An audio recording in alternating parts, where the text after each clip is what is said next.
ഈശോയ്ക്ക് സ്തുതിയായിരിക്കട്ടെ. പ്രിയ കുഞ്ഞുങ്ങളെ, കഴിഞ്ഞ ക്ലാസ്സുകളിലൂടെ നമ്മൾ അടുത്ത ചാപ്റ്ററിൽ എത്തുകയാണ്. ഇത് പാഠം 8, കത്തോലിക്ക സഭ സഭകളുടെ കൂട്ടായ്മ.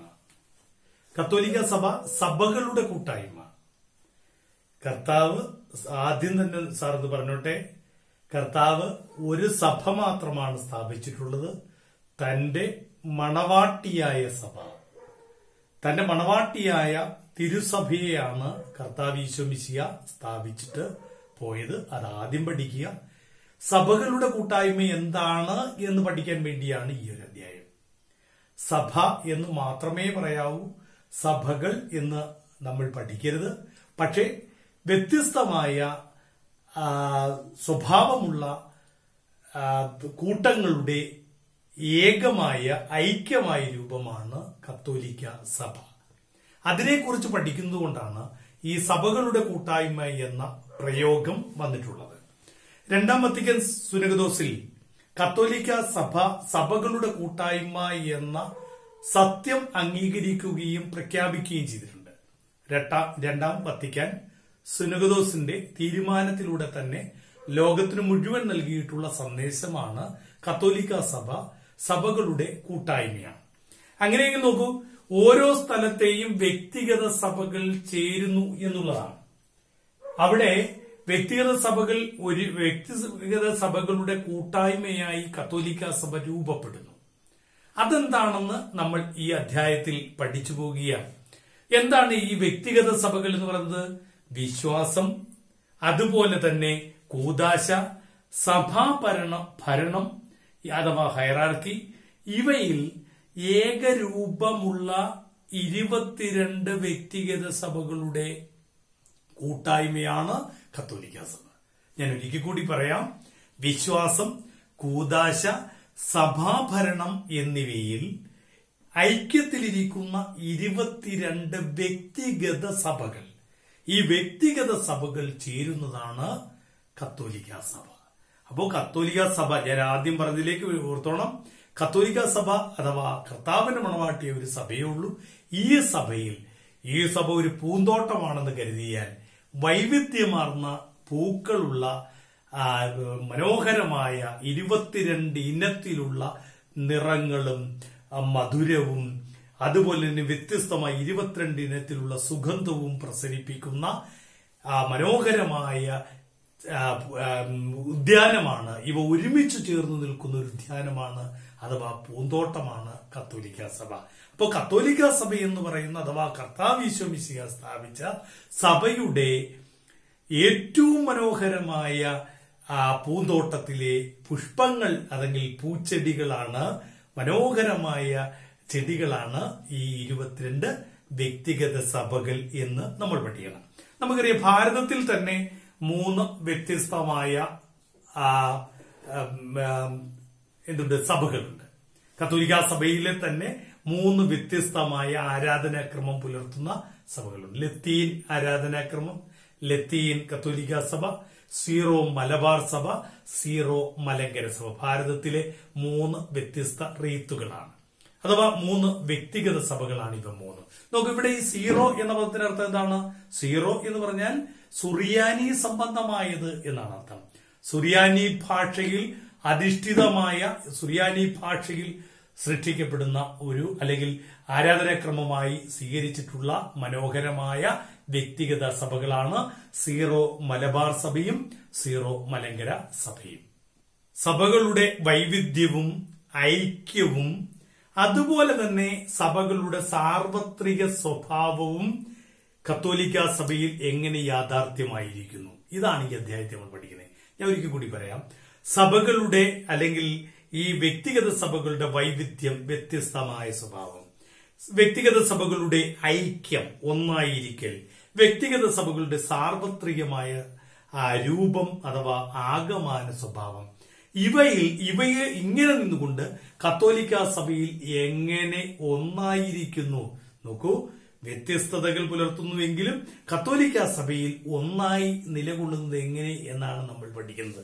ഇവിടെ എഴുതിയിട്ടുള്ളത് വിശ്വാസം, കൂദാശ, ഹയറാർക്കി. വിശ്വാസത്തിൽ കൂദാശ സംബന്ധമായ കാര്യത്തിൽ, ഹൈറാർക്കി അഥവാ യഥാർത്ഥമായ സഭാഭരണത്തിന്റെ ആ ഒരു അടിത്തറ, സഭാഭരണത്തിലുള്ള നമ്മുടെ തട്ടുതട്ടായി വിഭജിച്ചു കൊടുക്കുന്ന അധികാര വികേന്ദ്രീകരണത്തിലുള്ള കത്തോലിക്ക സഭയുടെ സ്വഭാവം ഇവയിൽ ചേർന്നുകൊണ്ട് അപ്പൊ അത് ദൈവശാസ്ത്രം വരും, ആരാധനയിൽ, നിയമസംഹിതയിൽ, ആധ്യാത്മികതയിൽ ഇവ എങ്ങനെ ഒന്നായി ഇവയെല്ലാം കൂടെ ചേരുമ്പോൾ കത്തോലിക്ക സഭയുടെ പൂർണ്ണമായ ഐക്യമുള്ള ഏകമായ സ്വഭാവത്തെ വെളിച്ചത്ത് കൊണ്ടുവരുന്നു. അങ്ങനെ വ്യത്യസ്തത പുലർത്തുന്ന സഭകളിൽ നിന്ന് ഏകമായ കത്തോലിക്ക സഭ രൂപം കൊള്ളുന്നു. നോക്കൂ, എങ്ങനെയാണ് ഈ വ്യക്തിഗത സഭകൾ രൂപം കൊണ്ടത്? സഭകൾ രൂപം കൊള്ളുന്നത് എങ്ങനെയാണ്? നമുക്ക് വളരെ വ്യക്തമായിട്ട് നമ്മൾ വിശുദ്ധ ബൈബിളിന്റെ അടിസ്ഥാനത്തിലാണ് കത്തോലിക്ക സഭ പഠിപ്പിക്കുന്നത്. കത്തോലിക്ക സഭയുടെ എല്ലാവിധമായ ആധ്യാത്മിക അടിത്തറയും വിശുദ്ധ ബൈബിളിൽ അധിഷ്ഠിതമാണ്. നോക്കൂ, നമുക്കറിയാം അപ്പോസ്തലന്മാർ പരിശുദ്ധാത്മാവ് നിറഞ്ഞവരായി ലോകത്തിന്റെ നാനാദേശങ്ങളിലേക്കും അവർ സുവിശേഷ പ്രഘോഷണത്തിനായി പോയി. കർത്താവിനെ തിരിച്ചറിഞ്ഞവർ, കർത്താവിനോടൊപ്പം സഞ്ചരിച്ചവർ, കർത്താവിന്റെ പീഡാസഹനങ്ങളിൽ പങ്കാളികളായവർ, അവൻ സ്ഥാപിച്ച വിശുദ്ധ കുർബാനയിൽ പങ്കാളികളായവർ, കർത്താവിന്റെ ഉദ്ധാനത്തിലും ഉദ്ധാനശേഷം അവർക്ക് പരിശുദ്ധാത്മാവിനെ നൽകുന്ന അതിശ്രേഷ്ഠമായ ആ വിശുദ്ധമായ നിമിഷങ്ങൾക്ക് സാക്ഷികളായവരാണ് അപ്പോസ്തലന്മാർ. നിങ്ങൾക്കറിയാം, ബൈബിളിലുള്ളതാണല്ലോ അത്. അവര് നാനാദേശങ്ങളിലേക്കും പോയി. നാനാദേശങ്ങളിലേക്ക് വന്ന് പോകുന്നത് എങ്ങനെയാണെന്ന് നമുക്കറിയാലോ. മരുഭൂമികളിലൂടെയുള്ള യാത്ര, പായ്ക്കപ്പലുകളിലും കാറ്റിനെ മാത്രം ആശ്രയിച്ചുകൊണ്ട് ഉള്ള പായ്ക്കപ്പലുകളിലുള്ള യാത്ര, കച്ചവടത്തിന് നാനാദേശങ്ങളിലേക്കും പോകുന്ന ആളുകളോടൊപ്പമുള്ള യാത്ര, ഇങ്ങനെയാണ് ഇവർ പോയത്. ഇവര് പോയത് ഏതെങ്കിലും അധികാരം പിടിച്ചെടുക്കാൻ വേണ്ടിയല്ല. ഇവര് പോയത് ദൈവസ്നേഹം പ്രസംഗിക്കാന്. അവര് കണ്ടതും അറിഞ്ഞതും കേട്ടതും അനുഭവിച്ചതും അനുഭവത്തിലൂടെ അവർക്ക് ലോകത്തിന്റെ രക്ഷകനെ അവർക്ക് ലഭിച്ചതുമായ കാര്യങ്ങൾ മറ്റുള്ളവരുടെ മുന്നിലേക്ക് അവതരിപ്പിക്കാൻ അവർ ഏറ്റവും കൂടുതൽ വ്യഗ്രതപ്പെട്ടു. സുവിശേഷം പ്രഘോഷിക്കാൻ വേണ്ടി, സുവിശേഷം അവർ അനുഭവിച്ചവർ, സുവിശേഷം ജീവിക്കുന്നവർ, സുവിശേഷം പ്രഘോഷിക്കാൻ വേണ്ടിയാണ് അവർ പോകുന്നത്. അവരങ്ങനെ നാനാദേശങ്ങളിലേക്ക് പോകുമ്പോൾ എന്തുപറ്റി? അവർ ചെന്ന സ്ഥലങ്ങളിൽ, അവരിങ്ങനെ പലയിടങ്ങളിലേക്കാണ് പോകുന്നത്. അവർ ചെന്ന ഇടങ്ങളിലുള്ള സംസ്കാരം ശ്രദ്ധിക്കുക. സംസ്കാരം, അവിടുത്തെ ഭാഷ, അവരുടെ ജീവിത രീതികൾ, അവരുടെ ആരാധനാ രീതികൾ, ഇവയുടെ മുന്നിലേക്കാണ് ഇവർ കർത്താവ് ഈശോ മിശിഹായുടെ സുവിശേഷം പ്രസംഗിക്കാൻ ചെന്നത്. സ്വാഭാവികമായിട്ട് നമുക്കറിയാം, നമ്മളുടെ സുവിശേഷ പ്രഘോഷകരായി ചെല്ലുന്ന അപ്പോസ്തലന്മാർ പരിശുദ്ധാത്മാവ് നിറഞ്ഞവർ. അവർ അവിടെ എത്തിയിട്ട് പ്രഘോഷിച്ചു. ജനങ്ങളോട് ആരെക്കുറിച്ച്? കർത്താവിനെ കുറിച്ച് പ്രഘോഷിച്ചു. ഈശോയെക്കുറിച്ച് അവർ പ്രഘോഷിച്ചു. അവർ വ്യത്യസ്തമായ സംസ്കാരമുള്ളവർ. ആ പ്രഘോഷണങ്ങൾ ഏറ്റെടുക്കുന്നത് അവരുടെ സംസ്കാരത്തിന്റെ അടിത്തറയിലാണ്. നോക്കൂ, അവർ കണ്ടത് അവരുടെ സംസ്കാരത്തിന്റെ അടിത്തറയിൽ ഈശോയെയും ഈശോ സ്ഥാപിച്ച വിശുദ്ധ ബലിയെയും ഈശോയുടെ സുവിശേഷത്തെയും അവർ ഉൾക്കൊണ്ടു. സ്വാഭാവികമായി തന്നെ ആ പ്രദേശത്തിന്റെ സംസ്കാരവുമായി ചേർന്ന്, ആ പ്രദേശത്തിന്റെ സാംസ്കാരിക തനിമയുമായി ചേർന്ന് ഒരു ആരാധന അവിടെ രൂപം കൊണ്ടു. നമുക്കറിയാം, അതുകൊണ്ട് തന്നെയാണ് ജെറുസലേമിലെ സഭയെന്ന് ആദ്യകാലത്ത് വിളിച്ചു. അന്ത്യോക്യയിലെ സഭ, അലക്സാണ്ട്രിയയിലെ സഭ, റോമായിലെ സഭ, പേർഷ്യയിലെ സഭ, ഇന്ത്യയിലെ സഭ. നോക്കൂ, ഇത് വ്യത്യസ്തമായ സ്ഥലങ്ങളാണ്. ആ വ്യത്യസ്തമായ സ്ഥലങ്ങളിലെ സാംസ്കാരികത നമ്മുടെ ഈ പ്രഘോഷിക്കപ്പെട്ട അപ്പോസ്തലന്മാരുടെ സുവിശേഷം മറ്റുള്ളവരിലേക്ക് പകർന്നു പോയപ്പോഴേക്ക് അതിൽ എന്ത് സ്വാധീനം ചെലുത്തി? സ്വാഭാവികമായി തന്നെ അവരുടെ തനിമയാർന്ന സാംസ്കാരികത കൂടി ചേർന്നു. അങ്ങനെയാണ് ജെറുസലേമിൽ സ്ഥാപിക്കപ്പെട്ട സഭയെ ജെറുസലേമിലെ സഭയെന്നും, അന്ത്യോക്യയിലെ സഭയെന്നും, അലക്സാണ്ട്രിയയിലെ സഭയെന്നും, റോമായിലെ സഭയെന്നും, പേർഷ്യയിലെ സഭയെന്നും, ഇന്ത്യയിലെ സഭയെന്നും വിളിച്ചു. അവിടുത്തെ ഭാഷയിൽ സ്വാഭാവികമായി എന്ത് ചെയ്തു? ആരാധന അവർ നടത്തി. സത്യദൈവത്തെ തന്നെ ആരാധിച്ചു. സത്യദൈവത്തെ അവർ തിരിച്ചറിഞ്ഞു. സത്യദൈവത്തിന്റെ വചനത്തെ അവർ മറ്റുള്ളവർക്ക് പങ്കിടാൻ തുടങ്ങി. പക്ഷെ അവരെങ്ങനെ പങ്കിട്ടു? ആ ദേശത്തിന്റെ സംസ്കാരത്തിൽ നിന്നുകൊണ്ട്, ആ ദേശത്തിന്റെ ഭാഷയിൽ നിന്നുകൊണ്ട് അവരതിനെ മറ്റുള്ളവർക്ക്, അവരുടെ ആ ദേശത്തിലെ ആളുകൾക്ക് പകർന്നു കൊടുക്കാൻ തുടങ്ങി. നോക്കൂ, അതുകൊണ്ട് തന്നെയാണ് ഈ റീത്ത് എന്ന് പറയുന്നത്, റീത്തൂസ് റീത്തൂസ് എന്ന് പറയുന്ന ലത്തീൻ പദത്തിലാണ് റീത്ത് എന്ന് പറയുന്നത്. നമ്മളെ ആദ്യകാലങ്ങളിൽ അങ്ങനെ വിളിക്കുക റീത്തുകാർ എന്ന് വിളിക്കായിരുന്നു. മലങ്കര കത്തോലിക്കർ എന്ന് പറയുമ്പോൾ നമ്മളെ ഇച്ചിരി വില കിട്ടിപ്പോയാലോ, മലങ്കര യഥാർത്ഥത്തിൽ മാലിയങ്കരയുടെ എല്ലാ സാംസ്കാരികതയെയും ഉൾക്കൊണ്ടുകൊണ്ട് അതേ ആരാധനാ രീതിയെ അതേ ലിറ്റർജിയെ സ്വീകരിച്ചുകൊണ്ടാണ്, അതിനെ അങ്ങോട്ട് വരുമ്പോൾ നമുക്ക് ഒരു പാരഗ്രാഫ് പറയാം, അതേ ലിറ്റർജി അതേ ആരാധനയെ സ്വീകരിച്ചുകൊണ്ടാണ് മലങ്കര കത്തോലിക്ക സഭ ദേവദാസനായി മാറിവരിസ് പിതാവ് തുടക്കം കുറിക്കുന്നത് നമുക്കറിയാം.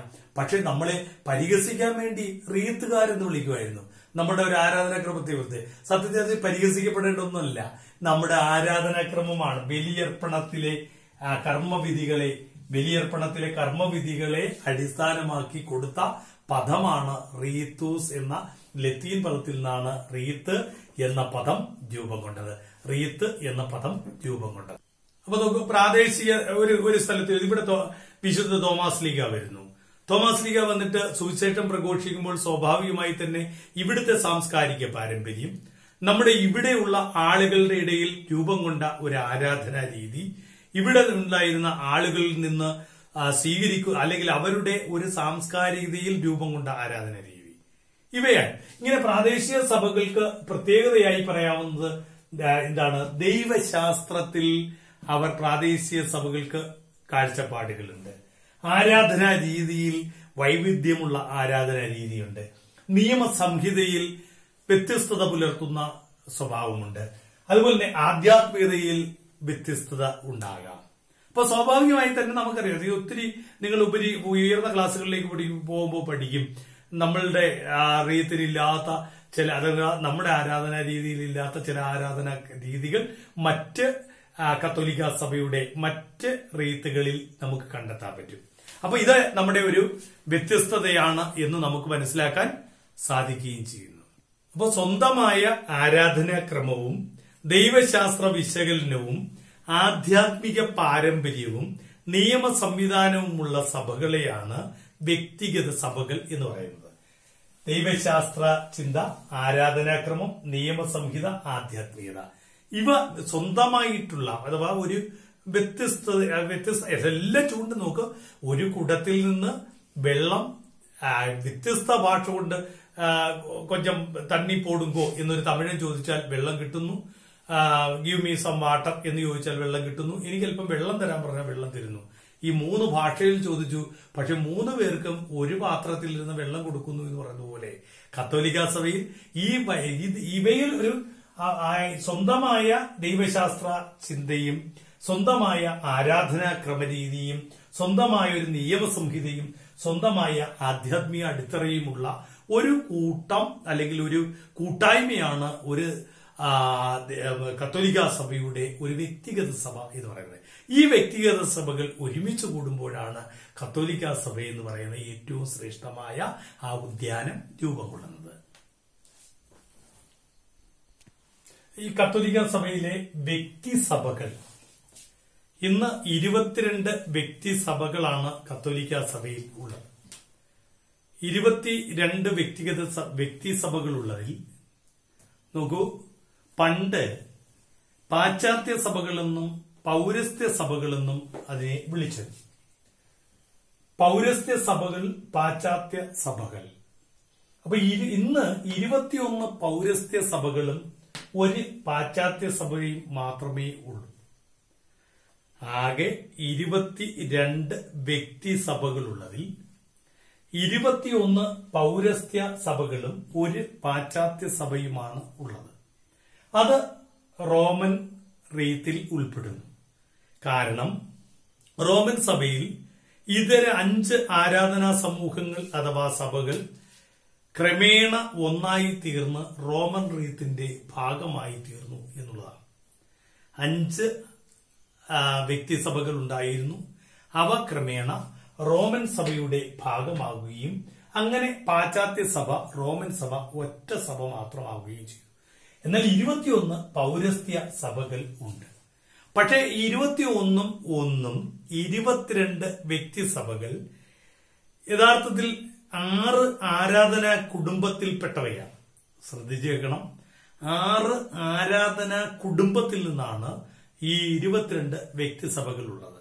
1 അലക്സാണ്ട്രിയൻ, 2 അന്ത്യോക്യൻ, 3 അർമേനിയൻ, 4 കൽദയ, 5 ബൈസന്റൈൻ, 6 റോമൻ.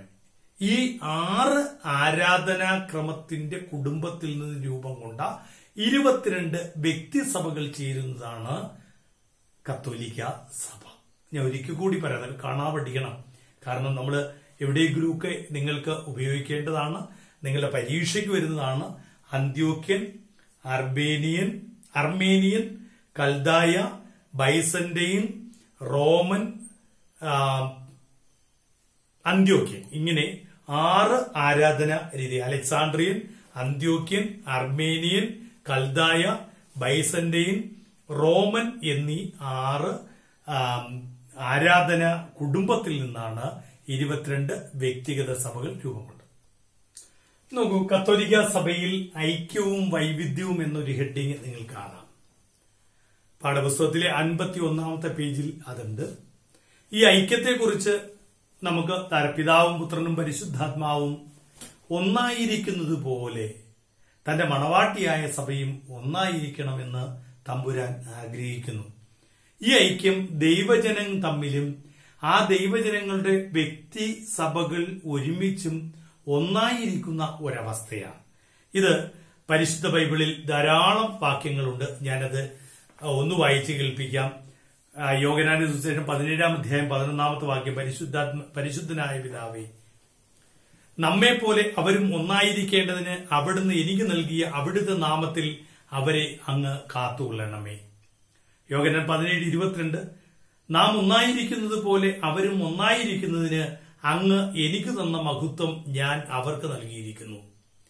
1 കൊരിന്തോസ് 12-ാം അധ്യായം 12-ാമത്തെ വാക്യം, ശരീരം ഒന്നാണെങ്കിലും അതിൽ പല അവയവങ്ങളുമുണ്ട്. വീണ്ടും ഗലാത്യക്കാർക്ക് എഴുതിയ ലേഖനത്തിൽ വിശുദ്ധ പൗലോസ് ശ്ലീഹ ഇപ്രകാരം പറയുന്നു, മിശിഹായോട് ഐക്യപ്പെടാൻ വേണ്ടിയാണ് നിങ്ങൾ സ്നാനം സ്വീകരിക്കുന്നതെന്നും നിങ്ങൾ എല്ലാവരും യേശു മിശിഹായിൽ ഒന്നാണെന്നും നിങ്ങളുടെ ഇടയിൽ ഭിന്നത ഉണ്ടാകരുതെന്നും വിശുദ്ധ പൗലോസ് പഠിപ്പിക്കുകയാണ്. പരിശുദ്ധാത്മാവ് നിറഞ്ഞവനായി പഠിപ്പിക്കുകയാണ്. അപ്പൊ അങ്ങനെ കത്തോലിക്ക സഭയിൽ 22 വ്യക്തിസഭകളുണ്ടെങ്കിൽ ആ 22 വ്യക്തിസഭകളും ഒരേ ശരീരം പോലെ ഐക്യത്തിലായിരിക്കുന്നു. സഭയിലെ ഈ ഐക്യം ആരെങ്കിലും പിതാക്കന്മാർ ഒരുമിച്ച് കൂടി ഉണ്ടാക്കിയ ഒരു ഐക്യമല്ല, അത് പരിശുദ്ധാത്മാവിനാൽ നിറയുന്ന ഒരൈക്യമാണ്. പരിശുദ്ധാത്മാവിനാൽ നിറയുന്ന ഒരൈക്യമാണ്. മലങ്കര കത്തോലിക്ക സഭയിലെ വൈദികരും അല്ലെങ്കിൽ സഭയും റോമൻ കത്തോലിക്ക സഭയും സീറോ മലബാർ സഭയും ഒരുമിച്ച് നിൽക്കുന്ന ആ കൂട്ടായ്മ ആരുടെയെങ്കിലും സമ്മർദ്ദത്തിന്റെ പുറത്തല്ല, എല്ലാവരുടെ മേലും നിറഞ്ഞു നിൽക്കുന്ന പരിശുദ്ധാത്മാവിന്റെ ഏറ്റവും വലിയ അഭിഷേകത്താലാണ് ഒന്നായിരിക്കുന്നത്. ഇനി കത്തോലിക്ക സഭയിൽ 3 കാര്യങ്ങൾ പ്രധാനപ്പെട്ട പരസ്പരം കത്തോലിക്ക സഭയിലെ വ്യക്തിസഭകൾ 3 കാര്യങ്ങളാൽ ഐക്യപ്പെട്ടിരിക്കുന്നു. 1, വിശ്വാസത്തിലുള്ള ഐക്യം. നമ്മൾ ആദ്യം പറഞ്ഞു കൊടുക്കണം, വിശ്വാസത്തിൽ ഒരു വൈവിധ്യമുണ്ട്, വ്യത്യസ്തതയുണ്ട്, പക്ഷെ വിശ്വാസത്തിൽ ഒരൈക്യമുണ്ട്. യേശു മിശിഹായിലും അവൻ വെളിപ്പെടുത്തിയുന്ന രക്ഷാകര രഹസ്യങ്ങളിലുമുള്ള വിശ്വാസമാണ് ആ ഏറ്റവും വലിയ വിശ്വാസത്തിലുള്ള ഐക്യം. അതൊന്നാണ്. അത് സീറോ മലബാർ സഭയുടെ അൽത്താരയിലും റോമൻ കത്തോലിക്ക സഭയുടെ അൽത്താരയിലും മലങ്കര കത്തോലിക്ക സഭയുടെ അൽത്താരയിലും ഉയരുന്ന വിശ്വാസത്തിന്റെ ശ്രേഷ്ഠത ഒന്നാണ്. അല്ലെങ്കിൽ ലോകത്തെവിടെയുമുള്ള 22 വ്യക്തിസഭകളിലെയും അൾത്താരകളിൽ നിന്ന് ഉയരുന്നത് ഒറ്റ വിശ്വാസമാണ്. വൈദികരിൽ നിന്ന് ഉയരുന്ന ഒറ്റ വിശ്വാസമാണ്. സഭാപിതാക്കന്മാർ ദൈവജനത്തെ പഠിപ്പിക്കുന്ന ഒറ്റ വിശ്വാസമാണ്. സമർപ്പിതരായ സന്യാസിനികൾ നമുക്ക് നൽകുന്നത് ഒറ്റ വിശ്വാസമാണ്. 2, കൂദാശകളിലുള്ള ഐക്യം. കൂദാശകൾ, ദൈവത്തിന്റെ സഭയിലെ 7 കൂദാശകളുണ്ടെന്നും വിശുദ്ധ കുർബാനയാണ് കൂദാശ ജീവിതത്തിന്റെ കേന്ദ്രബിന്ദുവെന്നും ലോകത്തെവിടെയും പഠിപ്പിക്കുന്നത്. അതാണല്ലോ നമ്മുടെ ആരാധന, അല്ലെ? ദിവ്യകാരുണ്യ ആരാധന. ഇന്ന് മറ്റ് കത്തോലിക്ക സഭയുടെ പുറത്തു നിൽക്കുന്ന അപ്പോസ്തോലിക സഭകളും ദിവ്യകാരുണ്യത്തിന്റെ ആരാധനയിലേക്ക് കടന്നു വരുന്നുണ്ട്. വളരെ നമുക്ക് ദൈവത്തെ സ്തുതിക്കാം. കത്തോലിക്ക സഭ ലോകത്തെവിടെയും ആരാധനയിൽ പുലർത്തുന്ന ഒരു ഐക്യമുണ്ട്. 3ാമത്തെ കാര്യം, സഭാ നേതൃത്വത്തിലുള്ള ഐക്യം അഥവാ ഹയറാർക്കി. സഭയിൽ വ്യക്തമായ ഒരു നേതൃത്വ സംവിധാനമാണ് യേശു തമ്പുരാൻ ഒരുക്കിയത്. വിശുദ്ധ പത്രോസിലൂടെ, തന്റെ അപ്പോസ്തലന്മാരിലൂടെ, ആ കൈവെപ്പുകളിലൂടെ ലോകത്തെവിടെയും സഭ വളരുമ്പോ ഐക്യമുള്ള ഒരു സഭാ നേതൃത്വമാണ് എന്ത് ചെയ്തത്, രൂപം കൊണ്ടത്. നമുക്ക് ഇവിടെയാണ് ഏറ്റവും പ്രസക്തമാകുന്ന മലങ്കര കത്തോലിക്ക സഭ. മറ്റൊരു 22 വ്യക്തിസഭകളിൽ ഒന്നായ മലങ്കര കത്തോലിക്ക സഭയുടെ ഒരു പ്രത്യേകത നമുക്കറിയാം. നമ്മുടെ കൂനംകുരിശ് സത്യത്തിന് ശേഷം സഭയിലുണ്ടായ നിരവധി പിളർപ്പുകൾ, ഇന്നും അവശേഷിക്കുന്ന ഭിന്നതകൾ, ഇന്നും നടക്കുന്ന ഏറ്റവും വലിയ അസ്വാരസ്യങ്ങൾ, ആ അസ്വാരസ്യങ്ങളുടെ ഇടയിലാണ് ഹയറാർക്കി അംഗീകരിച്ചുകൊണ്ട്, വിശുദ്ധ കൂദാശകളുടെ ഐക്യത്തെ അംഗീകരിച്ചുകൊണ്ട്, സഭയുടെ ആധ്യാത്മികതയിലും വിശ്വാസത്തിലുമുള്ള ഐക്യത്തെ അംഗീകരിച്ചുകൊണ്ട് അഭിവന്ദ്യ ദൈവദാസൻ മാറിവാനിയോസ് പിതാവ് ഭാരതത്തിലെ മലങ്കര കത്തോലിക്കരെ, മലങ്കര സഭയെ ഐക്യത്തിലേക്ക് ചേർത്ത് നക്കി ആഗോള സഭയുടെ ഭാഗമാക്കിയത്, ആഗോള കത്തോലിക്ക സഭയുടെ ഭാഗമാക്കിയത് ആ പശ്ചാത്തലത്തിലാണ്. നമുക്കറിയാം, ഇന്നും പ്രാദേശിക സഭകളും പ്രാദേശികമായിട്ടുള്ള മലങ്കര സഭയിലെ വഴക്കുകളും നമുക്കറിയാം. പക്ഷേ ഈ ഭിന്നതകളൊക്കെ മാറി ഹയറാർക്കി അംഗീകരിക്കുന്ന, കൂദാശകളെ അംഗീകരിക്കുന്ന, തമ്പുരാന്റെ വചനത്തെ സ്വീകരിക്കുന്ന ഏകമണവാട്ടിയായ കത്തോലിക്ക സഭയുടെ ഭാഗമായി മലങ്കരയുടെ മക്കളെ ചേർത്ത് നക്കുന്നത് ഈ സഭാചരിത്രത്തിന്റെ ഭാഗമാണ്.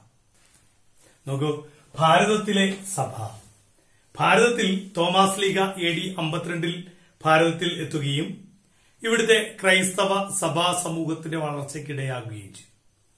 നോക്കൂ, ഇവിടുത്തെ ക്രൈസ്തവ സഭാ സമൂഹം വളർന്നു വരുന്ന സമൂഹത്തിന് പേർഷ്യൻ സഭയുമായി അതുമായി ബന്ധപ്പെട്ട് റോമിലെ മാർപ്പാപ്പയുമായി ബന്ധമുണ്ടായിരുന്നു. റോമിലെ മാർപ്പാപ്പയുമായി ഭാരതത്തിലെ ക്രൈസ്തവ സഭാ സമൂഹം നിരന്തരമായി ബന്ധപ്പെട്ടിരുന്നു. അങ്ങനെയാണ് ഭാരതത്തിലെ സഭ വളർന്നു വന്നത്. അത് ദുർവ്യാഖ്യാനിച്ചത് പലരും പറഞ്ഞിട്ടുണ്ടാവാം. എന്നാൽ നമുക്കറിയാം, 16ാം നൂറ്റാണ്ടിൽ ഇവിടെ വന്ന പോർട്ടുഗീസ് മിഷണറിമാർ നമ്മുടെ ആരാധനാ രീതിയിലേക്ക്, ലത്തീൻ ആരാധനാ രീതി നടപ്പിൽ വരുത്താൻ ആഗ്രഹിച്ചപ്പോൾ നമ്മുടെ സഭാപിതാക്കന്മാർക്ക് അവരുടെ ആരാധന രീതി നഷ്ടപ്പെട്ടപ്പോൾ നമ്മുടെ പൂർവ്വപിതാക്കന്മാർക്ക് അത് ഇഷ്ടപ്പെടാൻ അല്ലെങ്കിൽ അതിനോട് യോജിക്കാൻ കഴിഞ്ഞില്ല. സ്വാഭാവികമായി സംഭവിക്കുന്നത്, നിരന്തരമായി അവർ അവരുടെ പാരമ്പര്യം പോലെ തുടർന്നു വന്ന ഒരു ആരാധനാ രീതിയിലേക്ക് റോമൻ ആരാധനാ രീതി കൊണ്ടുവന്നപ്പോൾ അത് നമ്മുടെ പൂർവ്വപിതാക്കന്മാർക്ക് അംഗീകരിക്കാൻ സാധിച്ചില്ല. സ്വാഭാവികമായി 1653 കൂനംകുരിശ് സത്യം ഉണ്ടാകുന്ന അവിടെയാണ്. അവിടെ സഭയിലെ ആദ്യത്തെ പിളർപ്പുണ്ടാകുന്നു. നോക്കൂ, സഭയിലെ ആദ്യത്തെ പിളർപ്പ് ഉണ്ടാകുന്നു.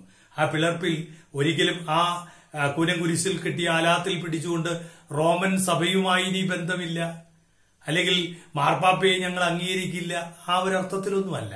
പകരം ഭാരതത്തിന്റേതായ ആരാധനാക്രമത്തെ ഞങ്ങൾ ഹൃദയത്തിൽ സംരക്ഷിക്കുമെന്നാണ് നമ്മുടെ പൂർവ്വപിതാക്കന്മാർ പ്രതിജ്ഞ ചെയ്തത്.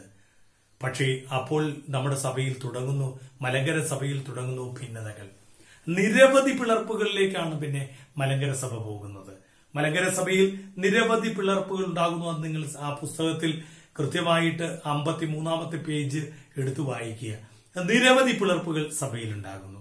അങ്ങനെ ആ സഭയിലെ പിളർപ്പുകളും സഭയിലെ ഭിന്നതകളും കണ്ട് ഒരു താപസ ശ്രേഷ്ഠൻ, സന്യാസിവര്യനായ റാന്നി പെരിനാട് മുണ്ടൻമലയുടെ ഏറ്റവും ശാന്തമായ കാനന നിബിഡമായ വനനിബിഡമായ കാനനത്തിൽ കഴിഞ്ഞ ഒരു സന്യാസി ശ്രേഷ്ഠൻ സർവ്വതും പരിത്യജിച്ച് സർവ്വതും ഉപേക്ഷിച്ച് കാഷായ വസ്ത്രധാരിയായി നിഷ്പാതുകനായി ഒരു വള്ളിക്കുരിശ് മാത്രം എടുത്തുകൊണ്ട് 1930 സെപ്റ്റംബർ മാസം 20-ാം തീയതി കൊല്ലം ബെൻസിയർത്ത് പിതാവിന് മുമ്പാകെ പുനരയിക്കപ്പെടുന്നു. മാർ ഇവാനിയോസ് പിതാവ്, മാർ തെയോഫിലോസ് പിതാവും ഏതാനും അനുയായികളും. അവിടെയാണ് പുനരൈക്യത്തിന്റെ കാഹളം ഉയർന്നത്. അവിടെയാണ് മറ്റൊരു റീത്ത് സംജാതമാകുന്നത്. മറ്റൊരു ആരാധനാക്രമമുള്ള ഒരു വ്യക്തിസഭ രൂപം കൊള്ളുന്നത്. അതാണ് മലങ്കര കത്തോലിക്ക സഭ. പ്രിയമുള്ളവരെ, പ്രിയമുള്ള കുഞ്ഞുങ്ങളെ, നിങ്ങൾ നന്നായിട്ട് മനസ്സിലാക്കണം, ഈ 5 പേര് തുടങ്ങിയ സഭ ഇന്ന് എത്രമാത്രം ഉയർന്നിരിക്കുന്നു. നമുക്ക് എത്രയോ രൂപതകൾ രൂപം കൊണ്ടിരിക്കുന്നു. നമ്മുടെ ആ ബിഷപ്പ് ആർച്ച് ബിഷപ്പായി മാറി. 2 ആർച്ച് ബിഷപ്പുമാർ നമുക്കുണ്ടായി. ആ ആർച്ച് ബിഷപ്പ് പിന്നീട് മേജർ ആർച്ച് ബിഷപ്പായി. പിന്നെ ഇതാ ഇപ്പോ എപ്പിസ്കോപ്പൽ സഭയായി, മേജർ ആർക്കി എപ്പിസ്കോപ്പൽ സഭയായി നമ്മൾ ഉയർത്തപ്പെട്ടു. അതിന്റെ തെളിവിനെ മേജർ ആർച്ച് ബിഷപ്പ് എന്ന് മാത്രമല്ല കാതോലിക്ക ബാവ പദവിയും തന്ന് ലഭിച്ച് പരിശുദ്ധാത്മാവിനാൽ വളർത്തിയിരിക്കുന്നു. അത്രമാത്രം മലങ്കരയുടെ മക്കൾ ഞാനും നിങ്ങളും വളർന്നു എന്നാണ് ഓർക്കേണ്ടത്. പരിശുദ്ധാത്മാവിന്റെ പ്രേരണ തന്നെയാണ് അത്. അടുത്ത പേജുകളിൽ പേജ് നമ്പർ 54, 55 പേജുകൾ നിങ്ങൾ നോക്കുക. ആ പേജുകളിൽ ഈ വ്യക്തിസഭകളെ കുറിച്ച് അതിൽ ഈ 6 ആരാധനാ രീതിയുള്ള സഭാ സമൂഹങ്ങളിലെ പുത്രി സഭകളെ കുറിച്ചും അത് ഏത് ദേശത്താണ് ഉള്ളത് എന്നൊക്കെ വളരെ വ്യക്തമായി കൊടുത്തിട്ടുണ്ട്. അത് പഠിക്കുക. നോക്കൂ, ഇതില് ഏറ്റവും പ്രധാനപ്പെട്ട മനഃപ്പാടമാക്കേണ്ടതാണ് പരിശുദ്ധനായ പിതാവേ, നമ്മെ പോലെ അവരും ഒന്നായിരിക്കേണ്ടതിന് അവിടുന്ന് എനിക്ക് നൽകിയ അവിടുത്തെ നാമത്തിൽ അവരെ അങ്ങ് കാത്തുകൊള്ളണമേ. ഒരിക്കൽ കൂടി ഞാൻ വായിക്കാം. പരിശുദ്ധനായ പിതാവേ, നമ്മെ പോലെ അവരും ഒന്നായിരിക്കേണ്ടതിന് അവിടുന്ന് എനിക്ക് നൽകിയ അവിടുത്തെ നാമത്തിൽ അവരെ അങ്ങ് കാത്തുകൊള്ളണമേ. യോഹന്നാന്റെ സുവിശേഷം 17-ാം അധ്യായം 11-ാമത്തെ വാക്യം. നോക്കൂ, കത്തോലിക്ക സഭയിലെ വ്യക്തിഗത സഭകൾ തമ്മിലുള്ള ഐക്യവും സ്നേഹവും നമുക്ക് മാതൃകയാണ്. നമുക്ക് പരസ്പരം സ്നേഹിക്കണം. നമ്മുടെ ഇടവകകളിൽ, നമ്മുടെ കൂട്ടായ്മകളിൽ, നമ്മുടെ ജില്ലാതലങ്ങളിലുള്ള സൺഡേ സ്കൂൾ മത്സരങ്ങളിൽ, പരീക്ഷകളിൽ കലഹിക്കേണ്ടവരല്ല നമ്മൾ. എല്ലാ കുഞ്ഞുങ്ങളെയും ചേർത്ത് അങ്ങുള്ള ഏത് ദൂരെയുള്ളവരായിക്കോട്ടെ, ഏത് അവസ്ഥയിലുള്ളവനായിക്കോട്ടെ, അവനെ ചേർത്ത് വയ്ക്കാൻ കഴിയുന്ന ഒരു ഐക്യമാണ് മലങ്കര സഭ ഇപ്പോഴും വിഭാവന ചെയ്യുന്നത്. പ്രത്യേകിച്ച് നമ്മുടെ ബാബ തിരുമേനി എത്ര സ്നേഹത്തോടാണ് ആളുകളെ ചേർത്ത് വയ്ക്കുന്നത്. കുചേല വ്യത്യാസമില്ലാതെ, പണ്ഡിത പാമര വ്യത്യാസമില്ലാതെ എല്ലാവരെയും ചേർത്ത് വയ്ക്കുന്ന സമർപ്പിതരുള്ള സഭയാണ് ഇന്ന് മലങ്കര സഭ. അതിലെ ചോദ്യങ്ങൾ: വിവിധ സഭാ സമൂഹങ്ങൾ രൂപം പ്രാപിച്ചത് എങ്ങനെ? പാശ്ചാത്യ പൗരസ്ത്യ സഭകൾ എന്നാൽ എന്താണ്? കത്തോലിക്ക സഭയിലെ വ്യക്തിഗത സഭകൾ തമ്മിലുള്ള ഐക്യവും വൈവിധ്യവും വിവരിക്കുക. മലങ്കര കത്തോലിക്ക സഭ മലങ്കരയിലെ ഐക്യത്തിന്റെ പ്രതീകമാണ്. ഇതിനെക്കുറിച്ച് ഒരു ചെറു വിവരണം നടത്തുക. നന്നായിട്ട് എഴുതി പഠിക്കുക. മാത്രമല്ല, ഇത് നമ്മുടെ ജീവിതത്തിൽ മലങ്കര സഭയുടെ മക്കൾ എന്ന നിലയിൽ ആ ഒരു ഒരു അഭിമാനമായി ഈ അധ്യായം പഠിച്ച് നമുക്ക് സഭയുടെ ഭാഗമായി സഭയോടൊപ്പം ചേർന്ന് നിൽക്കാൻ ഇടയാകട്ടെ. അതിന് നിങ്ങളെ തമ്പുരാൻ വളരെയധികം അനുഗ്രഹിക്കുമാറാകട്ടെ.